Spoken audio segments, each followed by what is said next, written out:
Não, Jesus não é a chave hermenêutica das Escrituras. Esses termos técnicos, que às vezes são usados popularmente, acabam assumindo um certo significados que realmente não tem. O que é a hermenêutica? A hermenêutica são os preceitos que governam a sua interpretação da Bíblia. Vamos usar alguns exemplos. Tudo que nós achamos no Velho Testamento aconteceu, nós acreditamos que aquilo é uma história de verdade ou é apenas, digamos, uma alegoria?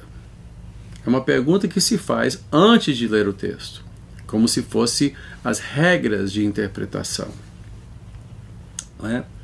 Então, se a pessoa não acredita em milagres, que milagres sejam possíveis, isso já é digamos, um elemento da sua hermenêutica, ou seja, da sua filosofia de interpretação.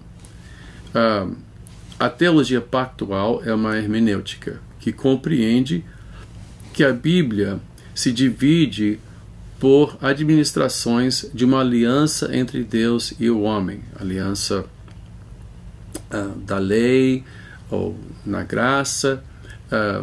E então teologia pactual é uma hermenêutica. Dispensacionalismo é uma hermenêutica que vê a Bíblia dividida em dispensações, e a divisão do dispensacionalismo faz uma violência tremenda para as Escrituras. Considero e defendo que dispensacionalismo é uma leitura gravemente equivocada das Escrituras. Agora, Jesus está presente em todas as Escrituras, até porque todas as Escrituras apontam para Cristo. Ele não é hermenêutica, ele é o assunto das Escrituras, né? Mas dizer que você tem, digamos, uma hermenêutica cristológica, isso é uma bobagem. Isso não é verdade. Isso é um termo que não se sustenta entre pessoas que seriamente estudam a palavra de Deus.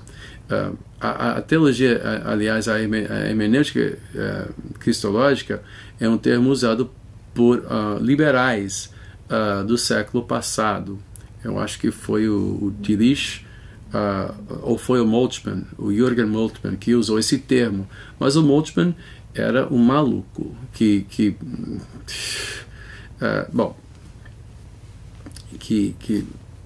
enfim, a ideia era seguir a Deus no estilo de Cristo. Então, ler tudo no estilo de Cristo é uma teologia muito problemática.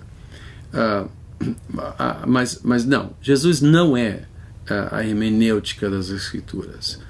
Ele é o assunto das Escrituras. Você vê que em Gênesis, a partir do capítulo 3, versículo 15, já aponta para o filho, a semente da mulher, aponta para um que ferirá a cabeça da serpente. E você vê todas as Escrituras apontando para Cristo e depois falando de Cristo nos Evangelhos e explicando a obra de Cristo nas epístolas e falando da sua vitória final na literatura apocalíptica.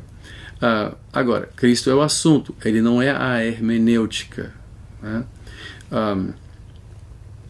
Cristo, após a sua ascensão, ele gastou 40 dias com seus discípulos mostrando pelas Escrituras, explicando o que ele acabara de fazer no seu ministério, sua paixão, morte e ressurreição. Ele gastou 40 dias explicando, tanto que a sua formatura, né, que seria, por assim dizer, o dia de Pentecoste, Pedro ficou de pé e ele deu uma explicação que, sinceramente, não é qualquer pescador que sabe explicar as Escrituras com a clareza que Pedro pregou em Atos capítulo 2. Cristo mostrou aos seus discípulos, após a sua ressurreição, usando o quê?